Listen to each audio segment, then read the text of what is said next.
हाँ तो मित्रों, काफ़ी दिन, क्योंकि मैं 1 महीने चिकुनगुनिया एक बीमारी है मच्छर की, उसकी चपेट में रहा, इसलिए वीडियो नहीं बना पाया। तो अभी बढ़ते हैं आगे। बुद्धा एंड हिज धम्मा, बुद्ध और उनका धर्म, पेज नंबर 80, छठा भाग, बुद्ध तथा उनके समकालीन।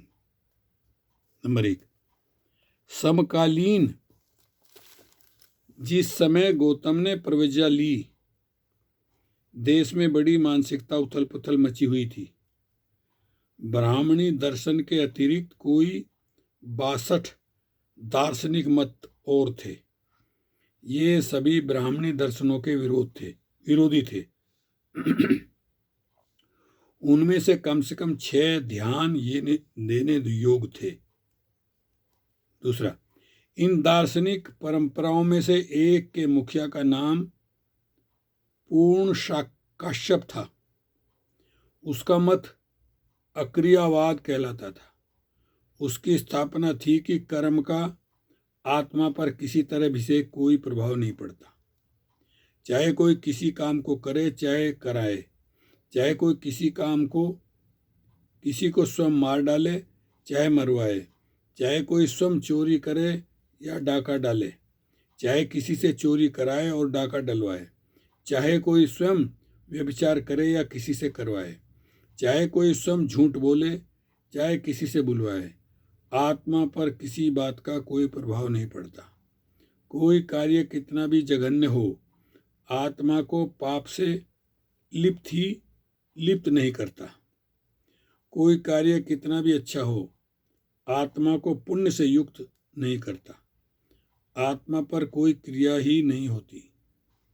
तब आदमी मरता है तो उसके शरीर के सभी तत्व उस मूल तत्वों से जा मिलते हैं जिससे उसका शरीर बना है।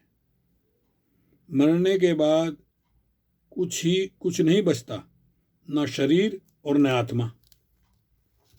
नंबर 3, एक दूसरी विचारधारा का नाम था नियतिवाद। उसके मुख्य उपदेशक का नाम था मक्खली गोसाल। उसका मत एक प्रकार का पूर्व निश्चयवाद था। उसका मत था कि न कोई कुछ कर सकता है न होने से रोक सकता है।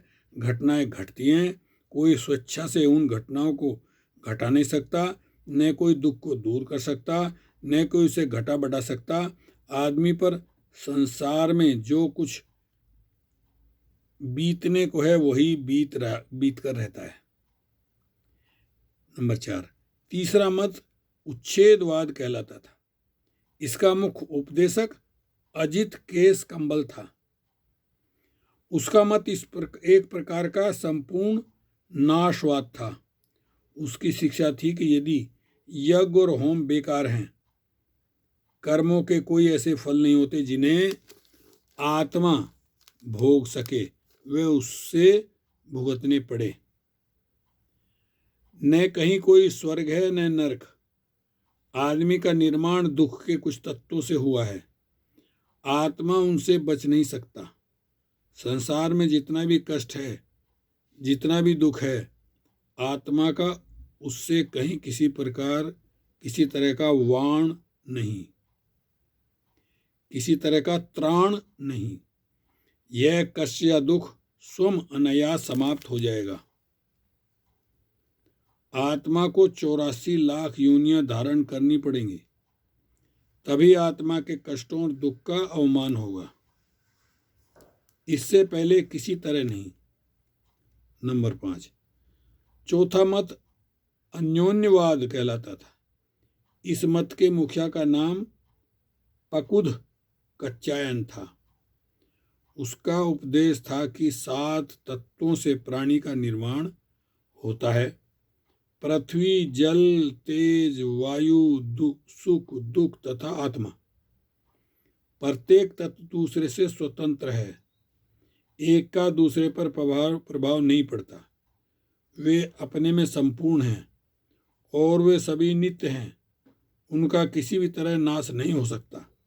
यदि कोई आदमी किसी का सिर भी काट दे तो ये कोई मारना नहीं होता।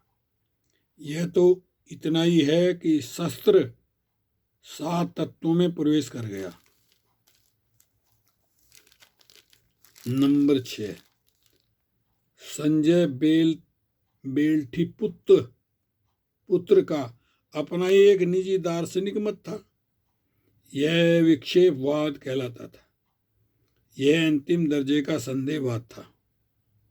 उसका तर्क था, यदि कोई मुझे पूछे कि स्वर्ग है और यदि मुझे लगे कि है तो मैं कहूँगा हाँ है। यदि मुझे लगे कि स्वर्ग नहीं है तो मैं कहूँगा नहीं है। यदि कोई मुझसे पूछे कि क्या आदमी बनाए जाते हैं, क्या आदमी को अच्छे बुरे कर्मों का फल भोगना पड़ता है, क्या मृत्यु के अनंतर आत्मा रहती है, मैं इन सब का नकारात्मक उत्तर दूंगा, क्योंकि मैं नहीं समझता कि ये हैं। सब कुछ इसी प्रकार संजय का तर्क था। संजय का तर्क चलता था। 7वां, छठा दार्शनिक मत चातुर्मयम संबर वाद कहलाता था। इस मत में संस्थापक या मुख्य आचार्य उस समय जीवित थे जब गौतम प्रकाश की खोज में संलग्न थे। आचार्य का नाम महावीर था। वह जो निगंठनाथ पुत्र भी कहलाते थे। महावीर का शिक्षण था कि आत्मा का अपने पूर्व जन्मों के कर्म तथा इस जन्म के कर्मों परिणाम स्वरूप ही पुनर्जन्म ग्रहण करना पड़ता है। इसलिए उसका कहना था कि तपश्चर्या के द्वारा पुण्य कर्मों का नाश कर डालना चाहिए। बुरे कर्मों का होना रोकने के लिए महावीर ने चातुर्यम धर्म का उपदेश दिया, अर्थात 4 नियमों के पालन करने का। हिंसा न करना, चोरी न करना, झूठ नहीं बोलना, अपरिग्रह रखना और ब्रह्मचर्य व्रत का पालन करना। तो साथियों, इसके आगे हम अगली वीडियो में बात करेंगे। ओके, शुक्रिया, धन्यवाद।